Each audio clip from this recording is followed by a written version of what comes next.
আমার ভারত অমর ভারত, নারী শক্তি ও তার জাগরণ, ভারতীয় নারীর আদর্শ। হে ভারত, ভুলিও না তোমার নারী জাতির আদর্শ সীতা, সাবিত্রী, দময়ন্তী। ভারতের নারীর আদর্শ মাতৃত্ব, সেই অপূর্ব স্বার্থশূন্য সর্বংসহা নিত্য ক্ষমাশীলা জননী। প্রাচ্যের নারীকে প্রতীচ্যের মাপকাঠিতে বিচার করা ঠিক নয়। প্রতীচ্যের নারী হলেন স্ত্রী, আর প্রাচ্যের নারী হলেন জননী। নারী সারা জীবনে এই একটি চিন্তা তাকে তৎপর রাখে যে তিনি মাতা। আদর্শ মাতা হতে গেলে তাকে খুব পবিত্র থাকতে হবে। আমাদের দেশের মেয়েরা তেমন শিক্ষিত নয় বটে, কিন্তু তারা অনেক বেশি পবিত্র। প্রত্যেক নারীর কাছে স্বামী ছাড়া অন্য সব পুরুষই সন্তানের মতো, এবং প্রত্যেক পুরুষের কাছে নিজের স্ত্রী ছাড়া অন্য সব নারী মায়ের মতো মনে হওয়া উচিত।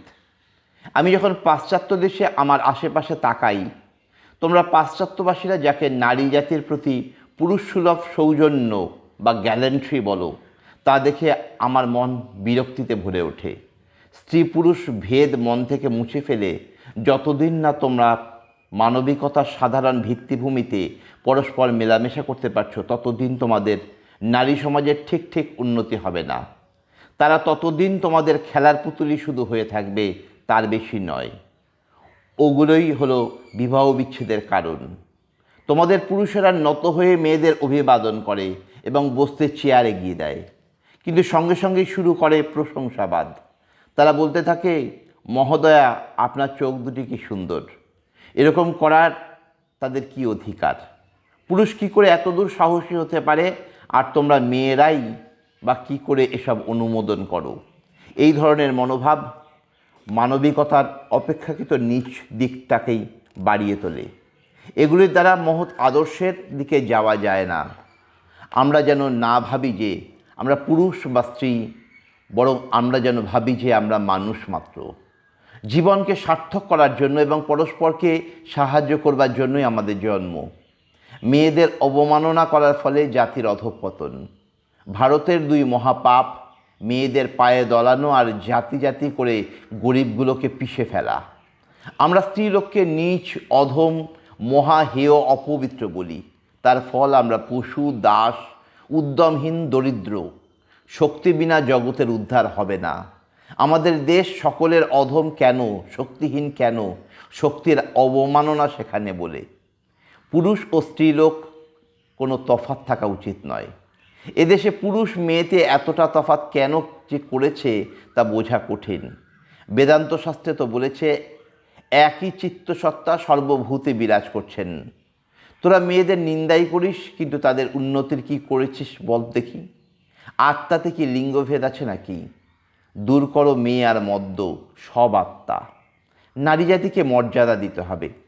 তোমাদের মেয়েদের উন্নতি করতে পারো, তবে আশা আছে, নতুবা পশু জন্ম ঘুচিবে না। তোমরা কি মনে করো প্রত্যেকটি নারীর অন্তরে যে দেবী রয়েছেন তাকে মুহূর্তের জন্য ছলনা করা যায়? কখনোই তা হয়নি, হবেও না কখনো। সেই দেবী সবসময় নিজেকে প্রকাশ করেছেন। পুরুষ মানুষের অন্তরের যে কোনো ছলনা অনিবার্যভাবে তার কাছে ধরা পড়ে। সত্যের গৌরব, আধ্যাত্মিকতার আলো, পবিত্রতার মহিমা সব কিছুই সেই দেবী নির্ভুলভাবে অনুভব করেন। প্রকৃত আধ্যাত্মিকতা অর্জন করতে এই পবিত্রতার একান্ত প্রয়োজন। জগতের কল্যাণ স্ত্রী জাতির অভ্যুদয় না হইলে সম্ভাবনা নাই। এক পক্ষে পক্ষীর উত্থান সম্ভব নহে। সেই জন্য রামকৃষ্ণ অবতারে স্ত্রী গুরু গ্রহণ, সেই জন্যই নারীভাব সাধন, সেই জন্যই মাতৃভাব প্রচার। সেই জন্যে আমার স্ত্রী মঠ স্থাপনের জন্য প্রথম উদ্যোগ। উক্ত মঠ গার্গী, মৈত্রী এবং তদপেক্ষা আরও উচ্চতর ভাবাপন্না নারীকুলের আকরস্বরূপ হইবে। ঠাকুরকে দেখেছি স্ত্রীমাত্রেই মাতৃভাব, তা যে জাতির যেরূপ স্ত্রীলোকই হোক না কেন। দেখেছি কি না? তাই এত করে তোদের ওইরূপ করতে বলি, এবং মেয়েদের জন্য গ্রামে গ্রামে পাঠশালা খুলে তাদের মানুষ করতে বলি। মেয়েরা মানুষ হলে তবে তো কালে কালে তাদের সন্তান সন্ততির দ্বারা দেশের মুখ উজ্জ্বল হবে। বিদ্যা, জ্ঞান, শক্তি, ভক্তি দেশে জেগে উঠবে। কোনো শাস্ত্রে এমন কথা আছে যে মেয়েরা জ্ঞান ভক্তির অধিকারিণী হবে না? ভারতের অধঃপতন হলো ভট্টাচ বামুনরা ব্রাহ্মণতর জাতকে যখন বেদ পাঠের অনধিকারী বলে নির্দেশ করলে। সেই সময় মেয়েদেরও সকল অধিকার কেড়ে নিলে। নতুবা বৈদিক যুগে, উপনিষদের যুগে দেখতে পাবি মৈত্রী, গার্গী প্রভৃতি প্রাতঃস্মরণীয় মেয়েরা ব্রহ্মবিচারে ঋষিস্থানীয়া হয়ে রয়েছেন। হাজার বেদজ্ঞ ব্রাহ্মণের সভায় গার্গী সগর্বে যাজ্ঞবল্ক্যকে ব্রহ্মবিচারে আহ্বান করছেন।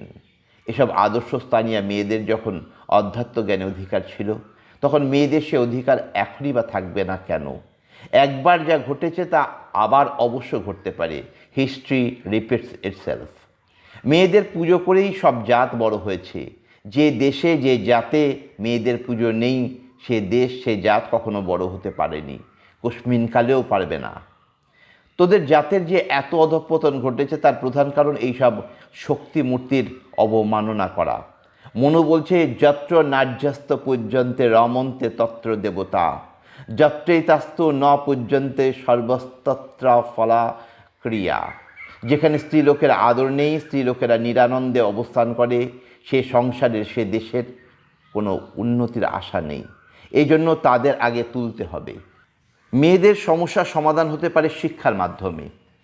নারীদের অনেক সমস্যা আছে, সমস্যাগুলিও বড় গুরুতর, কিন্তু এমন একটিও সমস্যা নেই শিক্ষা এই মন্ত্র বলে যা সমাধান না হতে পারে।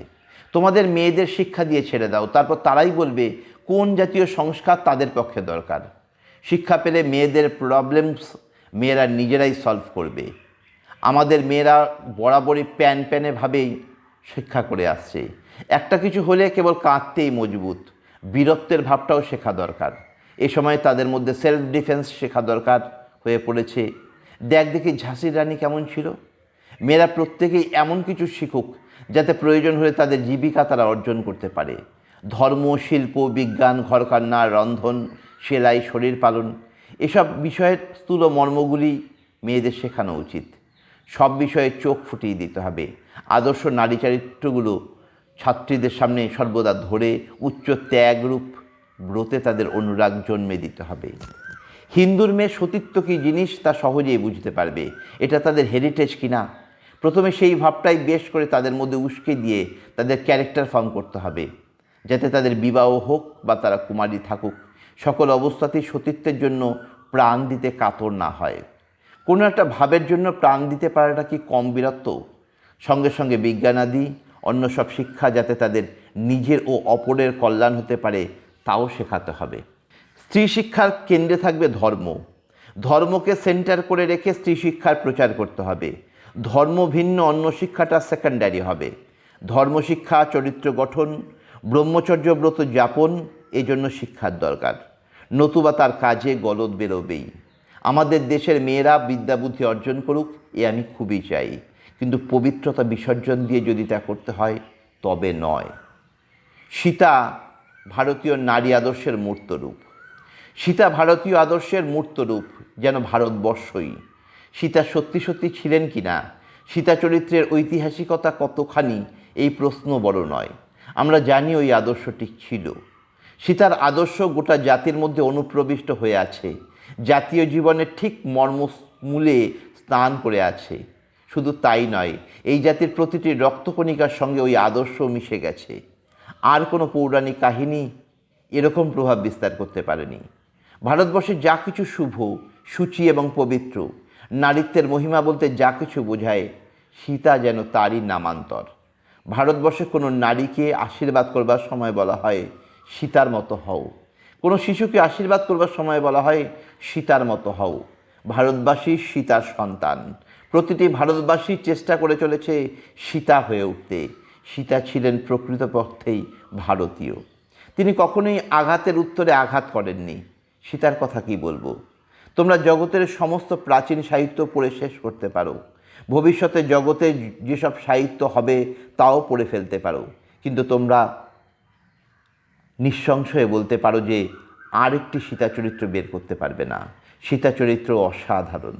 ওই চরিত্র একবারই চিত্রিত হয়েছে, আর কখনো হয়নি, হবেও না। রাম হয়তো কয়েকটি হয়েছে, কিন্তু সীতা আর হয়নি।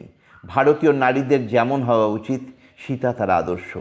নারী চরিত্রে যত রকম ভারতীয় আদর্শ আছে সবই এক সীতা চরিত্র থেকে উদ্ভূত। হাজার হাজার বছর ধরে সমগ্র আর্যাবর্তের আবাল বৃদ্ধ বনিতা প্রত্যেকের পূজার পাত্রী হিসাবে সীতা এই দেশে বিরাজ করেছেন। মহামহিমময়ী সীতা সাক্ষাৎ পবিত্রতা অপেক্ষাও পবিত্রতরা, সহিষ্ণুতার চূড়ান্ত আদর্শ সীতা চিরকালই এই পুজো পেয়ে থাকবেন। চিরকালই তিনি আমাদের জাতীয় দেবীরূপে আরাধ্যা থাকবেন। আমাদের সব পুরাণ নষ্ট হয়ে যেতে পারে, এমনকি আমাদের বেদ পর্যন্ত লোপ পেতে পারে, আমাদের সংস্কৃত ভাষা পর্যন্ত চিরদিনের জন্য কালস্রোতে বিলুপ্ত হয়ে যেতে পারে, কিন্তু যতদিন ভারতে অতি অমার্জিত গ্রাম্য ভাষাভাষী 5 জন হিন্দুও থাকবে, ততদিন সীতার উপাখ্যান থাকবে। সীতা আমাদের জাতির মজ্জায় মজ্জায় মিশে গেছেন। প্রত্যেক হিন্দু নরনারীর রক্তে সীতা বিরাজমানা। আমরা সবাই সীতার সন্তান। আমাদের নারীদের আধুনিকভাবে গড়ে তোলবার যেসব চেষ্টা হচ্ছে, সেগুলির মধ্যে যদি সীতা চরিত্রের আদর্শ থেকে বিচ্যুত করবার চেষ্টা থাকে, তবে সেগুলো বিফল হবে। আর প্রতিদিনই আমরা এর দৃষ্টান্ত দেখছি। ভারতীয় নারীদের সীতার পদাঙ্ক অনুসরণ করে নিজেদের উন্নতির চেষ্টা করতে হবে। ভারতীয় নারীর উন্নতির একমাত্র পথ সেটি। যে জাতি সীতা চরিত্র সৃষ্টি করেছে, ওই চরিত্র যদি কাল্পনিক হয়, তথাপি স্বীকার করতে হবে নারী জাতির ওপর সেই জাতির যেমন শ্রদ্ধা, জগতে তার তুলনা নেই।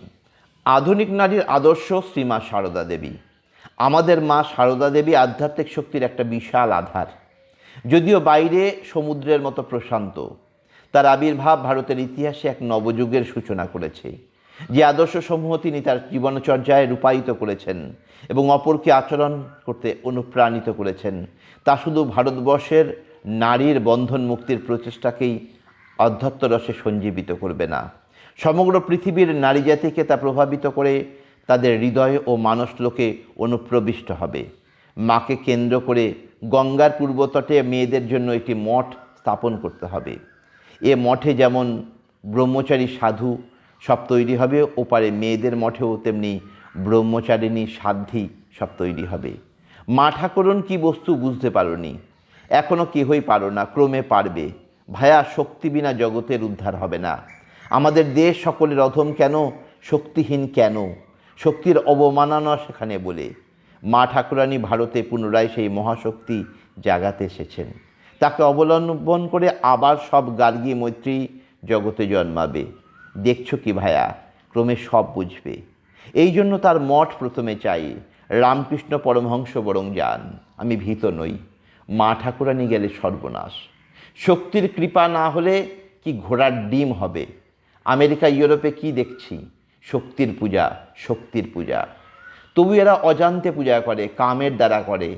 আর যারা বিশুদ্ধভাবে করে, সাত্ত্বিকভাবে, মাতৃভাবে পূজা করবে, তাদের কি কল্যাণ হবে। আমার চোখ খুলে যাচ্ছে, দিন দিন সব বুঝতে পারছি। সেই জন্যই আগে মায়ের জন্য মঠ করতে হবে। আগে মা আর মায়ের মেয়েরা, তারপর বাবা আর বাপের ছেলেরা। এ কথা বুঝতে পারো কি? দাদা, রাগ করো না, তোমরা এখনও কেউ মাকে বোঝোনি। মায়ের কৃপা আমার ওপর বাপের কৃপার চেয়ে 1,00,000 গুণ বড়। ওই মায়ের দিকে আমি একটু গোড়া। মার হুকুম হলে বীরভদ্র ভূত প্রেত সব করতে পারে। আমেরিকা আসবার আগে মাকে আশীর্বাদ করতে চিঠি লিখেছিলাম। তিনি এক আশীর্বাদ দিলেন, অমনি হুপ করে পগার পার। এই বুঝো দাদা, এই দারুণ শীতে গায়ে গায়ে লেকচার করে লড়াই করে টাকার জোগাড় করছি। মায়ের মঠ হবে। বাবুরামের মার বুড়ো বয়সে বুদ্ধের হানি হয়েছে। জ্যান্ত দুর্গা ছেড়ে মাটির দুর্গা পূজা করতে বসেছে। দাদা, বিশ্বাস বড় ধন। দাদা, জ্যান্ত দুর্গার পূজা দেখাবো, তবে আমার নাম। তুমি জমি কিনে জ্যান্ত দুর্গা মাকে যেদিন বসিয়ে দেবে, সেই দিন আমি একবার হাঁপ ছাড়ব। তার আগে আমি দেশে যাচ্ছি না। যত শীঘ্র পারবে টাকা পাঠাতে পারলে আমি হাঁপ ছেড়ে বাঁচি। তোমরা জোগাড় করে এই আমার দুর্গোৎসবটি করে দাও দেখি। গিরিশ ঘোষ মায়ের পূজা খুব করছে, ধন্য সে, তার কুল ধন্য। দাদা, মায়ের কথা মনে পড়লে সময় সময় বলি, কো রাম ও দাদা, ওই যে বলছি, ওইখানটায় আমার গোড়ামি। রামকৃষ্ণ পরমহংস ঈশ্বর ছিলেন কি মানুষ ছিলেন, যা হয় বলো দাদা, কিন্তু যার মায়ের ওপর ভক্তি নেই, তাকে ধিক্কার দিও।